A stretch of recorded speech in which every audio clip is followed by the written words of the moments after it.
আসসালামু আলাইকুম। Harun admission and jobs world চ্যানেলে সবাইকে স্বাগতম।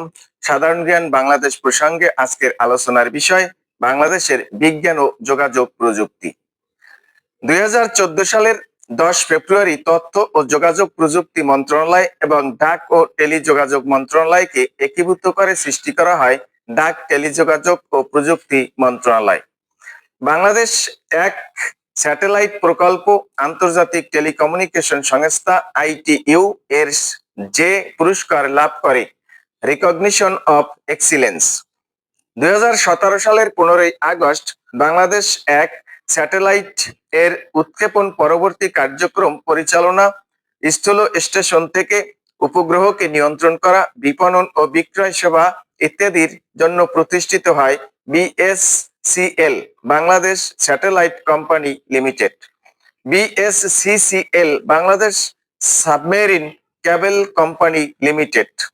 2008 সালের 1 জুলাই বাংলাদেশ তার ও টেলিফোন বোর্ড পাবলিক লিমিটেড কোম্পানিতে রূপান্তরিত হয়ে যাত্রা করে BTCL Bangladesh telecommunication company limited. বাংলাদেশের একমাত্র রাষ্ট্রায়ত্ত মোবাইল ফোন অপারেটর প্রতিষ্ঠান Teletalk 2004।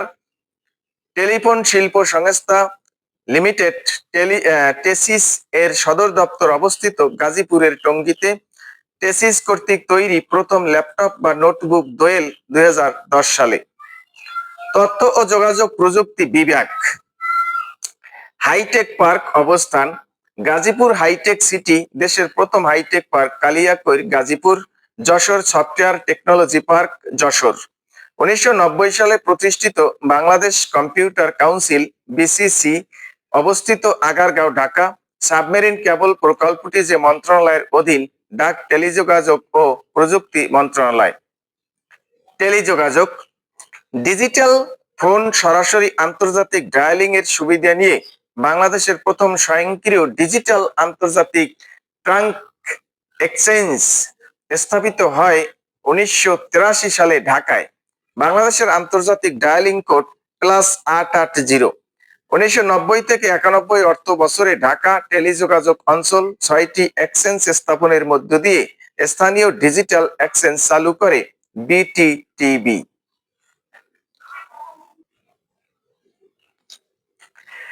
Cellular mobile phone.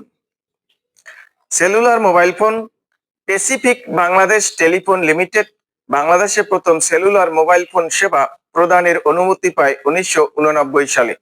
Citycell company cellphone সেবা প্রথম দিতে শুরু করে 8 আগস্ট 1993 সালে। পাওনা পরিশোধে ব্যর্থ হলে BTRC সিটিসেলের কার্যক্রম বন্ধ করে দেয় 20 অক্টোবর 2016 সালে। বর্তমানে বাংলাদেশে মোবাইল অপারেটরের সংখ্যা 4টি: গ্রামীণফোন, রবি, টেলিটক ও বাংলালিংক। অপারেটরের নাম, কার্যক্রম, তথ্য। গ্রামীণফোন 1997 সালে বাংলাদেশের বৃহত্তম মোবাইল অপারেটর। রবি 1997 সালে। 2016 সালের 16 নভেম্বর এয়ারটেল ও রবি অ্যাজিয়েটা মিলে রবি হয়। টেলিটক 2004 সালে প্রথম রাষ্ট্রায়ত্ত মোবাইল কোম্পানি। বাংলালিংক 2005 সালে নেদারল্যান্ডসের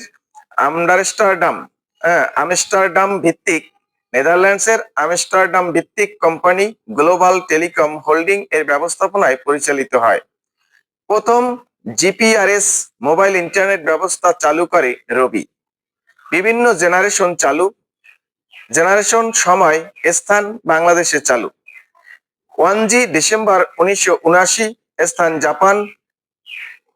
বাংলাদেশে চালু 1993 সালে। 2G July 1991, Finland. বাংলাদেশে চালু 1997 সালে। 3G October 2001, Japan. 14 অক্টোবর 2012 সালে। 4G এপ্রিল 2006, দক্ষিণ কোরিয়া। 19 ফেব্রুয়ারি 2018। 5G এপ্রিল 2019, দক্ষিণ কোরিয়া। 12 ডিসেম্বর 2021 সালে বাংলাদেশে চালু হয়। সম্প্রতি 2025 সালে প্রথম 10G ইন্টারনেট সেবা চালু করে চীনের হুবেই প্রদেশের সুনানি।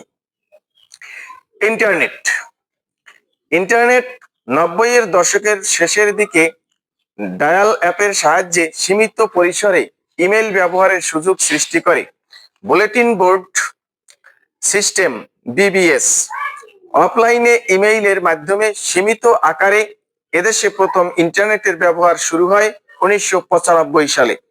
অনলাইন ইন্টারনেটের যুগে পদার্পণ করার জন্য ভিস্যাট স্থাপন করে প্রথম ইন্টারনেট চালু করে 1996 সালে। দেশের ইন্টারনেট সেবা প্রদানকারী প্রতিষ্ঠানসমূহের সংগঠন internet service providers association of Bangladesh.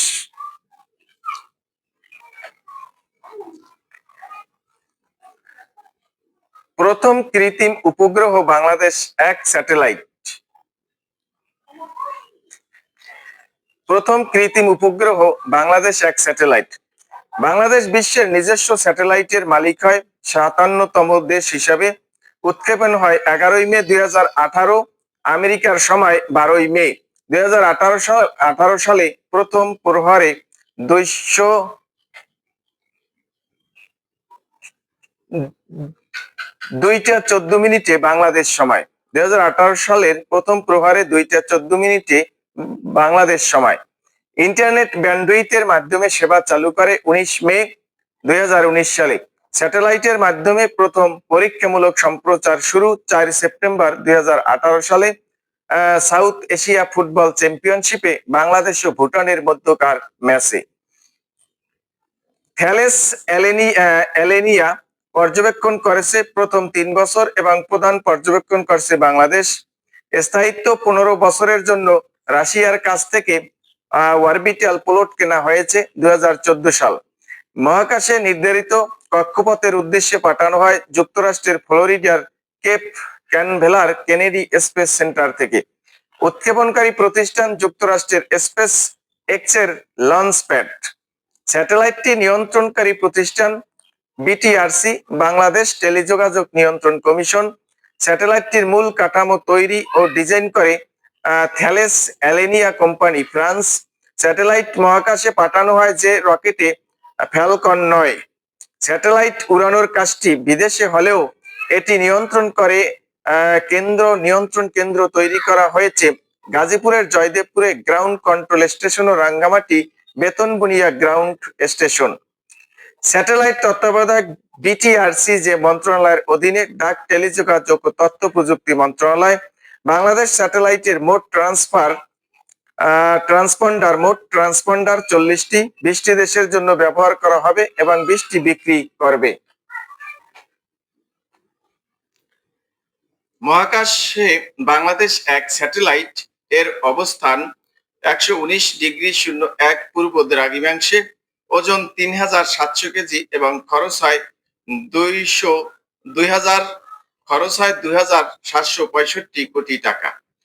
1957 সালে প্রথম স্যাটেলাইট প্রেরণ করেন স্পুটনিক 1 করে সাবেক সোভিয়েত ইউনিয়ন, রাশিয়া। বাংলাদেশের প্রথম ন্যানো স্যাটেলাইট ব্রাক অন্বেষা উৎক্ষেপণ করে 4 জুন 2017 সালে নাসার CRS-11 অভিযানের মাধ্যমে মহাকাশের ইন্টারন্যাশনাল স্পেস স্টেশনের উদ্দেশ্যে পাঠানো হয়। পরিষেবা চালু হয়েছে 7 জুলাই 2017 সাল থেকে। অভিযানের সমাপ্তি 6 মে 2019। ব্রাক অন্বেষা এর পরিচালক ও নির্মাতা ব্রাক বিশ্ববিদ্যালয়।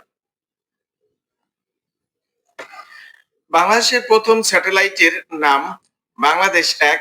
বাংলাদেশ 1 স্যাটেলাইট কোন দেশ থেকে উৎক্ষেপণ করা হয়?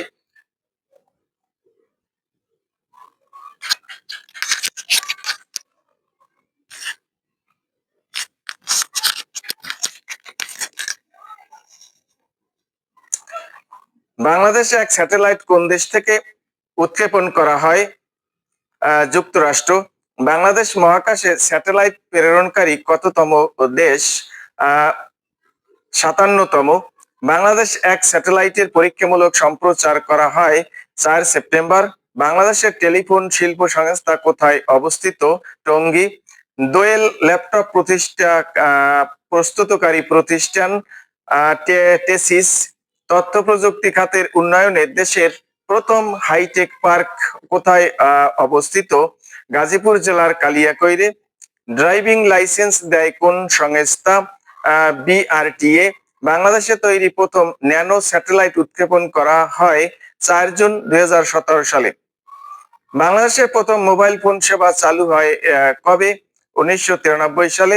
বিটিআরসি এর পূর্ণরূপ কোনটি? Bangladesh telecommunication regulatory authority commission, regulatory commission. What is Bangabandhu one? Not is Bangabandhu on the first satellite of Bangladesh? বাংলাদেশে কৃত্রিম উপগ্রহ এক কোন জায়গা থেকে মহাকাশ উৎক্ষেপণ করা হয়? ফ্লোরিডা। বাংলাদেশের প্রথম উপগ্রহ বাংলাদেশ এক উৎক্ষেপণকারী সংস্থা স্পেস এক্স। বাংলাদেশের নির্মিতব্য প্রথম হাইটেক পার্ক কোথায়? কালিয়াকৈর, গাজীপুর। যোগাযোগ মন্ত্রণালয় এর বর্তমান নাম কি? Ministry of road transport and Bridges. প্রথম সাবমেরিন ল্যান্ডিং স্টেশন, প্রথম সাবমেরিন ল্যান্ডিং স্টেশন, প্রথম সাবমেরিন ল্যান্ডিং স্টেশনের নাম SESC MECMEWE4। CMEWE4 পূর্ণরূপ হলো south east Asia, middle east, western Europe 4। প্রথম সাবমেরিন ল্যান্ডিং স্টেশন অবস্থিত কক্সবাজারের জিলংজায়। 2006 সালে কনসোর্টিয়ামের মাধ্যমে যুক্ত হয়, যা 18,800 কিলোমিটার বিস্তৃত। দ্বিতীয় সাবমেরিন ল্যান্ডিং স্টেশন, দ্বিতীয় সাবমেরিন ল্যান্ডিং স্টেশনের নাম CMEWE5। CMEWE5 পূর্ণরূপ হলো south east Asia, middle east, western Europe 5। দ্বিতীয় সাবমেরিন ল্যান্ডিং স্টেশন অবস্থিত পটুয়াখালীর কলাপাড়ায়। ব্যান্ডউইথ ক্ষমতা 1500 জিবিপিএস ব্যান্ডউইথ পাচ্ছে। তৃতীয় সাবমেরিন ল্যান্ডিং স্টেশন, তৃতীয় সাবমেরিন ল্যান্ডিং স্টেশনের নাম CMEWE6। CMEWE6 এর পুনরূপ south east Asia, middle east, western Europe 6। তৃতীয় সাবমেরিন ল্যান্ডিং স্টেশন অবস্থিত কক্সবাজার। বাংলাদেশ সরকার তৃতীয় সাবমেরিন কেবল অনুমোদন দেয় 1 ডিসেম্বর 2020। সংযুক্ত করবে সিঙ্গাপুর। ব্যান্ডউইথ ক্ষমতা 1000 জিবিপিএস। সাবমেরিন কেবল প্রকল্পটি যে মন্ত্রণালয়ের অধীনে ডাক ও টেলিযোগাযোগ। বাংলাদেশ কোন সাবমেরিন কেবলের সাথে যুক্ত? CMEWE4। সাবমেরিন কেবলের মাধ্যমে কোন দ্বীপের সাথে বৈদ্যুতিক সংযোগ স্থাপন করা হয়েছে? সন্দ্বীপ। বাংলাদেশের কোথায় সাবমেরিন ল্যান্ডিং স্টেশন স্থাপন করা হয়? কক্সবাজার। বাংলাদেশের নিচের কোন স্থানটি সাবমেরিন কেবলের ল্যান্ডিং স্টেশন? জিলংজা। বাংলাদেশের দ্বিতীয় সাবমেরিন কেবল ল্যান্ডিং স্টেশন কোথায়? কুয়াকাটা, পটুয়াখালী। বাংলাদেশের দ্বিতীয় সাবমেরিন কেবলের মাধ্যমে কত জিবিপিএস ব্যান্ডউইথ পাবে? 1500 জিবিপিএস। ডাক যোগাযোগ। বাংলাদেশের প্রথম ডাক টিকিটের ডিজাইনার বিমান মল্লিক। মুক্তিযুদ্ধকালীন প্রকাশিত ডাক টিকিটের ডিজাইনার বিমান মল্লিক। 1971 সালের 29 জুলাই মুজিবনগর সরকারের প্রচারমূলক ডাক টিকিট চালু করা হয়। 8টি স্মারক: 10 পয়সা, 20 পয়সা, 50 পয়সা, 1 টাকা, 2 টাকা, 3 টাকা, 5 টাকা, 10 টাকা। বাংলাদেশের প্রথম স্মারক ডাক টিকিট বিক্রির দায়িত্ব পায় বাংলাদেশ ফিলাটেলিক এজেন্সি। স্বাধীনতার পরে 1972 সালের 21 ফেব্রুয়ারিতে প্রকাশিত হয় শহীদ মিনারের ছবি সম্মিলিত ডাক টিকিট। শহীদ মিনারের ছবি সম্মিলিত ডাক টিকিটের ডিজাইনার বিপি চিটনিস। ডাক টিকিটের মূল্যমান 20 পয়সা। 1972 সালের স্বাধীনতা দিবসের ডাক টিকিটের ডিজাইনার নিতুন কুন্ড। 1972 সালের বিজয় দিবসের ডাক টিকিটের ডিজাইনার কেজি মোস্তফা। বাংলাদেশের প্রথম পোস্টমাস্টার মওদুদ আহমেদ। ডাক বিভাগের নতুন সেবা নগদ চালু হয় 2018 সালে। ডাক জাদুঘর অবস্থিত জিপিও গুলিস্তান, ঢাকা। ডাক বিভাগের কর্মকর্তাদের প্রশিক্ষণের জন্য পোস্টাল একাডেমি অবস্থিত রাজশাহীতে। বাংলাদেশের ডাক বিভাগ স্লোগান সেবাই আদর্শ। বাংলাদেশের ইউনিভার্সাল পোস্টাল ইউনিয়নের সদস্যপদ লাভ করে 7 ফেব্রুয়ারি 1973 সালে। বাংলাদেশের ডাক কোড ব্যবস্থা চালু হয় 22 ডিসেম্বর 1986 সালে। ডাক বিভাগের প্রধান কর্মকর্তার পদবি মহাপরিচালক। বাংলাদেশ ডাক অঞ্চলে বিভক্ত মোট 5টি। প্রতিটি ডাক অঞ্চলের প্রধান হন একজন পোস্টমাস্টার জেনারেল।